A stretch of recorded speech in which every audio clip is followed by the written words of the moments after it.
safe and keeping great health. As you know, we have been presenting a lot of these sessions on key topics related to your health because we believe that knowledge is key to early recognition of diseases. And you know that early diagnosis leads to early treatment and better chances of complete recovery. And when the information comes from top experts in various medical specialty details in this era of social media myths and misinformation, our habits and lifestyle make us what we are.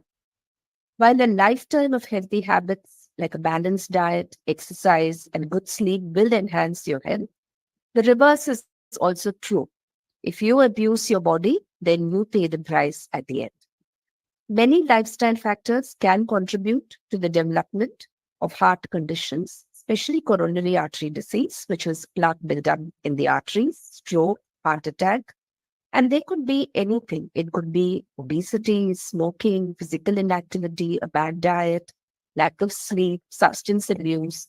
So living a healthy lifestyle includes addressing lifestyle issues, mental health issues, stress management, and it also involves understanding your risk factors, your genetics, making healthy choices always. To enlighten us on how to keep your heart healthy and happy, and how to follow the most healthy lifestyle for a healthy heart. To enlighten us on the most healthy habits for a happy heart, I'm delighted to welcome Dr. A. Sreenivas Kumar, distinguished cardiologist at Apollo Hospitals, Jubilee Hills, Hyderabad. With over 25 years of experience in cardiology, his academic background includes MBBS, MD, DM, and FACC, underlining his extensive expertise in cardiology. As CEO and founder director of FACTS, Fraternity of Advanced Cardiovascular Techniques and Solutions, Dr. Kumar demonstrates leadership in advancing cardiac care. He also chairs FACTS Professional Services and is the founding post director of Advanced Cardiovascular Solutions, India, ACDS TCT India. Dr. Kumar specializes in TAVI-TAVR, complex coronary interventions, and his clinical experience is extensive, having performed over 15,000 angioplasties and more than 100 TAVI-TAVRs. A member of the Indian Medical Association, Dr. Kumar has also served as chairman of the Cardiology Society of India. And today, we are delighted to welcome him, and we look forward to his valuable insights on healthy habits for a happy heart, focusing on preventing cardiovascular disease in high-pressure environments. I'm sure his unique perspective, combining years of clinical experience, make him the ideal guide for you for your journey towards better heart health. Thank you so much, Dr. Kumar, for joining us today. And we will begin by asking your valuable opinion about what are the heart diseases that can be precipitated by specifically poor lifestyle choices. Well, good afternoon, everybody. Thank you, Dr. Srinidhi Madam, for the kind words of introduction. And I'm happy to be part of this webinar to enlighten our corporate clients. Basically, non-communicable diseases, what we call. Like previously, India was known for infectious diseases. But as we have grown and India has become no more, it's not a developed country, it's a developed country. Our disease patterns also simulate what is there in West more now. So what we commonly see is no more infections, but what we see more commonly is heart attacks, strokes, paralysis, which are actually called as non-communicable diseases. That means they don't come with infection spreading from one person to other. They basically come from the risk factors, which we'll discuss further, from inbuilt problems in the person, and that keeps on increasing with age. So these non-communicable diseases, which are actually like heart disease, we call it as coronary artery disease. And the brain, we call it as stroke or cardiovascular accidents. And for kidney, we call it as chronic kidney disease. And for the limbs, we call it as peripheral arterial disease. And then probably if it have extend further, the cancer type of problems could also be coming as a non-communicable disease. All these non-communicable diseases, the ones which increase by not taking care of your lifestyle, by spoiling your health, by not being careful about your what are the healthy lifestyles, which we'll discuss further. So it is not the infections, but these diseases which increase by bad healthy habits. So be it be heart attack, be it be paralysis, be it be heart failure, be it be kidney failure, be it be limb weakness, and sometimes going amputation of limbs, all that is all happens because of this bad lifestyle. So now if you have to see what is bad lifestyle, what is good lifestyle, I think we'll discuss further. But these are broad things which people have to know. India, the NCCDs are the commonest cause of death. It is no more infections, no more traffic accidents. It is actually heart diseases and strokes are the leading cause of death in our country already. And about one third population, if you analyze the mortality patterns, one third of them die because of diseases. And the second thing, what is common causes are not even near to it. Actually, it's about 10% plus that happens with road traffic accidents and then poisoning, snake bites, things like that. The third one is what is probably with the infections like the respiratory tract infection or other things, which was very common before. So India has already grown out of infectious diseases. I have to say that, but at the same time, we are facing this challenge of non-communicable disease. So, as you said, lifestyle holds the key to many of these conditions. So, let's begin by talking about what a healthy lifestyle is. I think we'll first ask you about one of the key components of lifestyle management, which is what we eat. So, what role does food play in particularly heart health? So actually, any person, the good habits are starting with like probably when do you get up, how much you sleep, and what do activities you do. That is sort of exercise. Then what do you eat later? Then how happy you are or how stressful you are, and then probably then if at all, unfortunately, if you have what is developing called risk factors, how careful are about controlling the risk factors. That's what is the general everything which comes under the risk factor categories. So if you have to see, the sleep is the one which is actually very important. And also, if you're careless of our sleep, don't sleep properly, you have very late night sleep habits and don't sleep, the entire body gets into trouble. As you understand, that during the sleep, the entire cells of the body gets to go into the reparative process and lot of wear and tear, trauma which happens in day to day gets heat. So appropriate sleep, at least for 5 hours in a day, 5 hours per day, maybe in the night time, and then maximum up to 7 to 8 hours, depending upon the age of the person, is important. Because if you don't, all of you must have experienced lack of sleep. You feel very often, you feel giddy, you don't feel well at all. So it is very important to have appropriate sleep. But unfortunately, many people due to stress can't sleep properly. Or even if they're sleeping, their sleep gets disturbed because of snoring and obstructive sleep apnea, obesity, other things like that, which is not effectively relieving the stress of a person. So proper sleep is important. Number two, as Madam said, once you get up, what is the activity you're doing? Well, do exercise, good habits, and all that also play important role. So life is equal to motion, exercise, and how much activity a person does keeps you fit. Actually, all the parts of the body need to be kept in some sort of activity. If, as you understand, any machinery or any engine, if it is not put into use, it will get jammed and get spoiled. Similarly, the human body, though God has created it with a lot of specificities, and it's very difficult to produce a similar machine like robo, then but still it needs to be taken care. So if you have to say what is the most important, easiest thing is probably walking. Probably many of us can do it easily, and if we can do a brisk walking for 30 minutes to or more per day, 5 days in a week at least. That is usually good habit and exercise.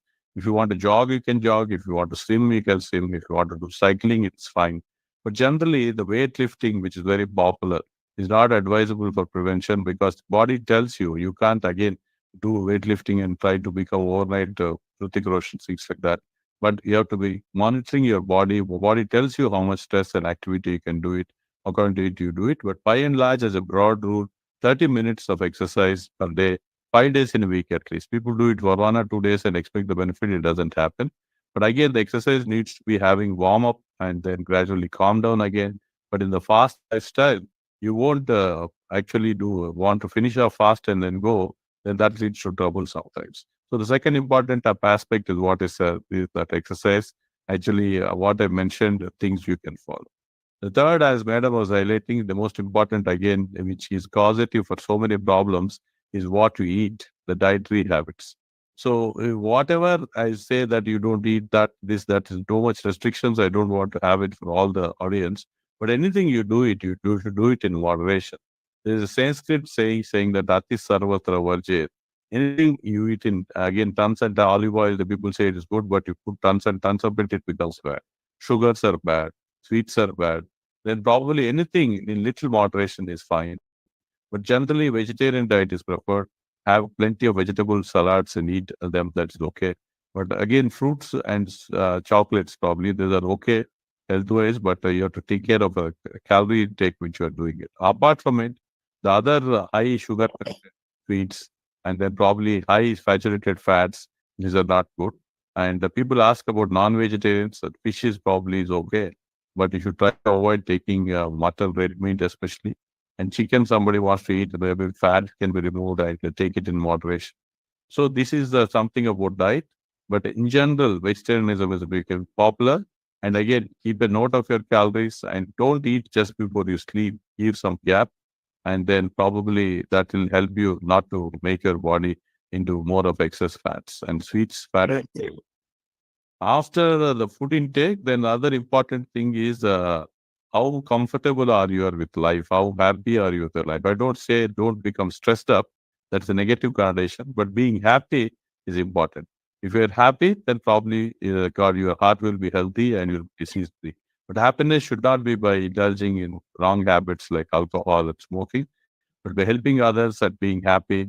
It goes a long way. Yoga, meditation also help you to keep yourself calm and happy. So this is another very important aspect, especially young people who get into trouble.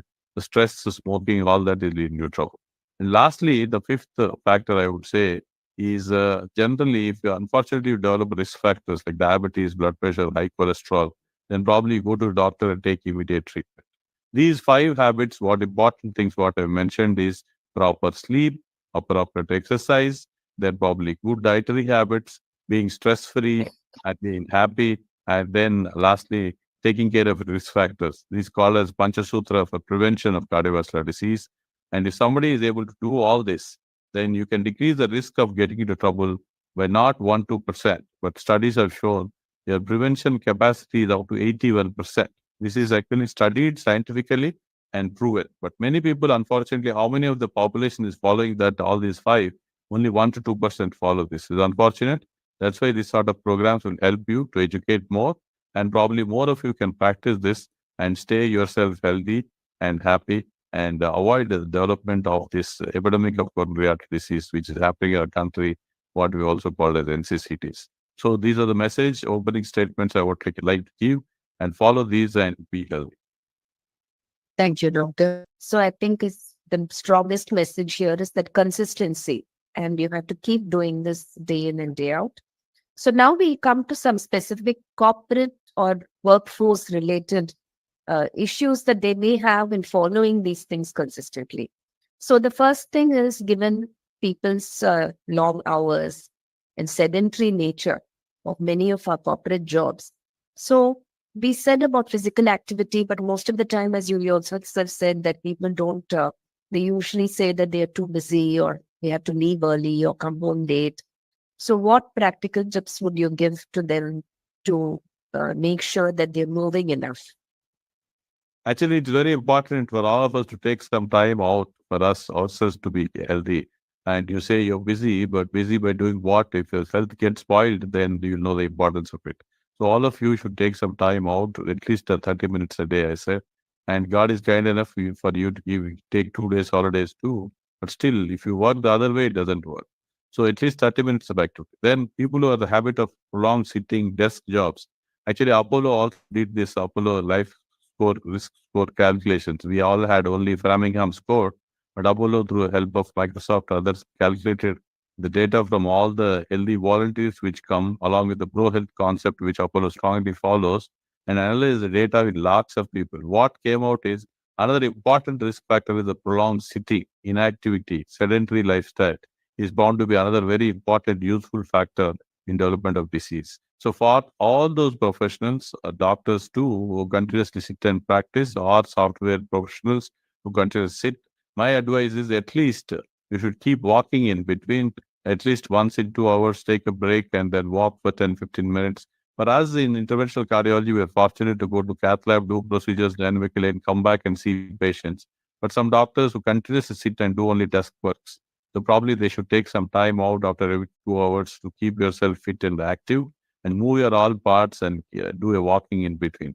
And don't again continuously stress yourself without any take proper intake or proper lack of sleep. That'll again create trouble. And probably I was told that Google and other companies mix these healthy activities along with the professional work. That's very important. If you analyze, all of us have spent more time in our office work than at home. So maintaining healthy lifestyles, good habits is important. That's how this concept of how to be healthy in your work environment has come.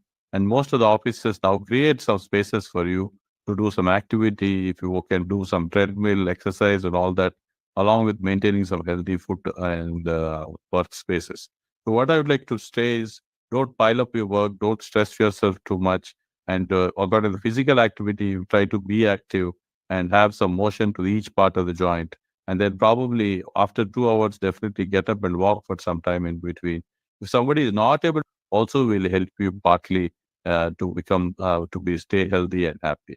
So some sort of activity. If the walking space is not there, then probably moving, sitting, any sort of activity which is convenient to you, you can do it. But in some spaces where cycling, gymming, or some sort of swimming is possible, you can actually take up any of the activity, but try to follow some patterns of exercise. Don't suddenly exercise and suddenly relax. And follow like warming up and then gradually go cooling down if you're doing heavy exercises.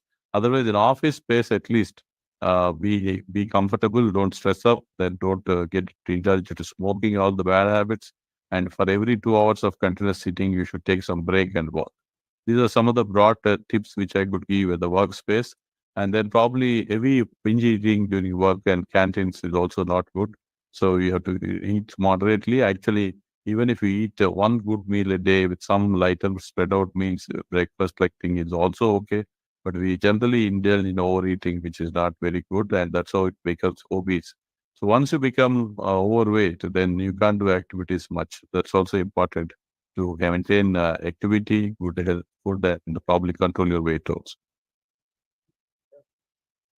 What about the other, like people often turn to a lot of stimulants in order to work better. So it might be not only just smoking, but then constantly having caffeine, coffee, tea, and also like maybe some people even have these energy drinks. So what is the impact of all these things on the heart? Actually, anything in moderation, I said, is okay. But the same thing if it's done too much becomes bad. Same thing with the coffee, tea, caffeine, and tea. Basically, 1 or 2 cups a day is fine. In fact, the tea, which is has supposed to be having some antioxidants, and sometimes coffee is also okay.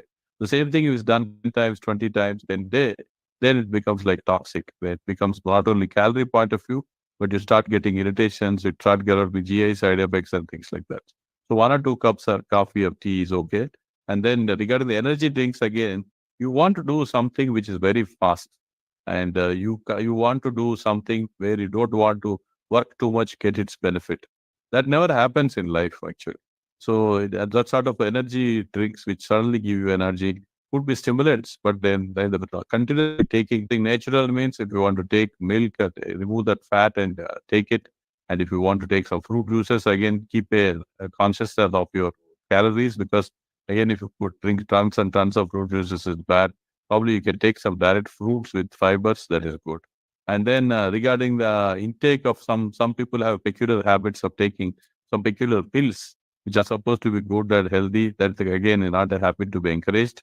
And anything which is closer to nature is always welcome. But anything going away from nature, it doesn't give you good results. In fact, it could be leading to trouble. Some sort of these pills which people take are found to be also having damage effect on kidneys and also decrease your blood counts and lead to various bone marrow problems and other things.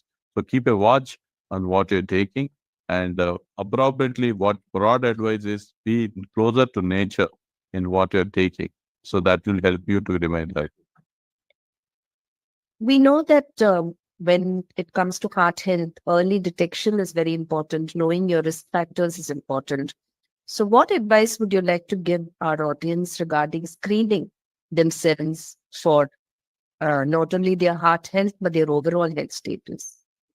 Actually, it's very important. Many of the people think that once you go for screening, then suddenly something new comes up and then you will become diseased.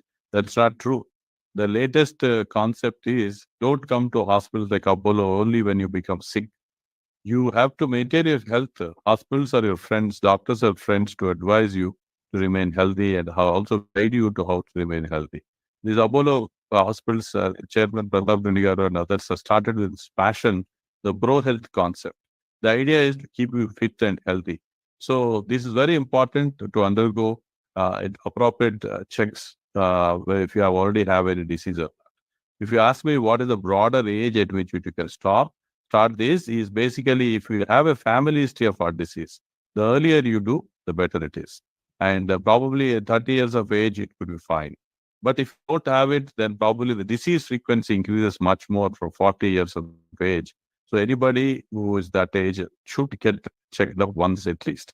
And once you have done a heart health check or a general overall body check, the other important beauty in the pro health concept of Apollo is it is not yet over. The pro health counselors actually keep a watch on you and probably contact you every year. That works for about 3 years. Once you follow those for 3 years, the idea is then probably you will continue to do it. If all the tests come normal, then probably once in 3 years or so you can go. But if any of the factors come up normal, then depending upon what abnormality that person has, how much it is already produced a problem in the body, then you have to take expert consent advice and then follow it accordingly. By and large, then it is always good to undergo some sort of health checks, be it sugar check, be it cholesterol check, to not public, not to get confused. And then Apollo made it all together as Apollo Pro Health concept. And what is all required, both in men and women, though slightly different, everything is checked in this concepts. So if you're looking more towards elderly population, or more towards the women. There are specific packages, health checks designed. But one thing people generally, everything gets criticized. Now people say that hospitals will make money by these health checks and all is useless. I would like to mention to all the listeners, it is not so.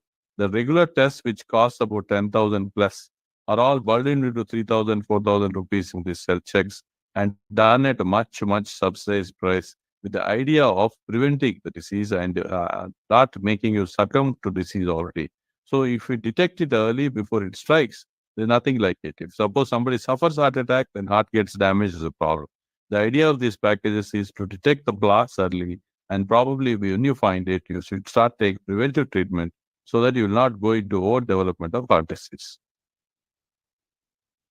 Finally, let me ask you in the workplace, what should people be aware of? What do you think are the red flags? What would signal an immediate a medical consultation or going to the emergency? In other words, to say what are the early signs or warning signals of heart disease? That's what I think Madam is trying to ask. What I would like to mention is when you are resting, if you understand this concept, you'll already know about this. Whenever you're sitting and resting, heart beats at about 72 per minute. That's what people know. But anywhere in between 60 to 75, 100 is okay. But when the heart beats faster, then so heart needs more oxygen, more blood. In people who do not have blocks, the blood supply increases. When the heart contracts more, the blood supply increases. But in people who develop disease, whenever the heart contracts more, then their blood supply will not increase because of development of blocks. That's how they get into discomfort, just discomfort is called as angina. And when they take rest, again, it decreases. So any complaint which happens on exertion, when you're climbing up, walking briskly in the office and things like that, you should be more careful to rule out any associated heart disease. Sometimes it may not be just pain. It could be like only breathlessness, especially in females. It comes as anginal equivalent, what we call. That could be important. So any exertional breathlessness or exertional chest pain happening becomes very important to rule out heart disease or a cardiac disease. So, but sometimes people complain, especially young females complain of localized pricking pain. one particular point, not increasing with exertion, continuously staying, all that is unlikely to be cardiac. So, but any pain, any discomfort, whether breathlessness, chest pain, happening in exertion, especially when you're climbing upstairs, going, running how fast it is happening, you have to make sure that you are free from disease. Let me also ask you this for people who already have heart disease and who are working, what would your advice be to them? Should they, would it be good? Would it be something that's going to impact their career? What should they do? Should they take any extra effort? No, what is actually good, one more good thing is, though disease is more becoming more common, but what I would like to reassure everybody is, even if you have disease, you can still lead a normal life, provided you come on time to treatment. If you suffer heart attack and then heart pumping gets affected, that's where you land in trouble. Excuse me. Then, sorry.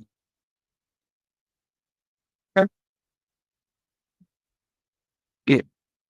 Then, but if you've taken treatment and heart pumping is normal, you come to hospital like Apollo where angioplasty is done on time, heart is not damaged, then all activities which you are doing it before, you can continue to do it. That's the beauty of taking treatment at time. So that's why we always highlight this aspect. In spite of following prevention, if you get just discomfort, please go on to reach hospital, nearest hospital in time.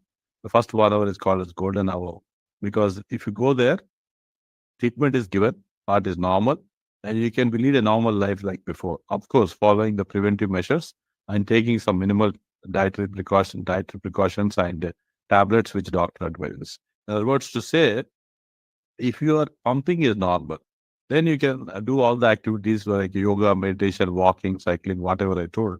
Whatever a person of your age can do, you can still be able to do it. But the problem comes when you don't go to hospital at time, when your heart suffers a heart attack and your pumping becomes less. That's where the challenge. The cardiac rehabilitation programs, which Apollo has, and other things are helpful in analyzing and identifying each person how much activity he can do it. Depending upon the pumping function of the heart, we counsel the patients. And initially, we'll help them in increasing their exercise capacities. We call it as cardiac rehabilitation program post-MI.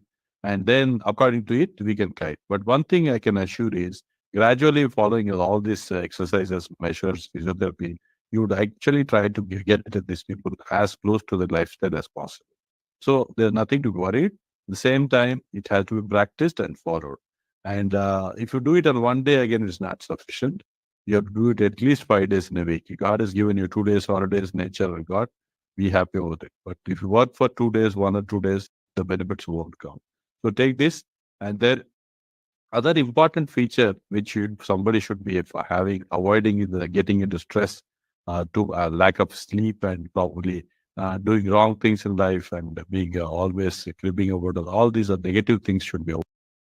And if you're happy and follow these dietary precautions, being exercise, and take those minimal tablets, then probably will be made productive. But on the other hand, if your heart pumping is less, then you do undue exertion, you become breathless. So that has to be individualized, and the counseling needs to be taken as per somebody's disease which they have. But if it is not done at time, still all the things which we mentioned can be followed even in cardiac. Thank you so much, Dr. Sreenivas Kumar, for this wonderful discussion. And I hope our dear viewers have been motivated to maintain their heart health. The message is simple: eat healthy, get active, keep moving, stay at a healthy weight, quit smoking, keep everything in moderation, manage stress, get a good sleep, and get screened regularly.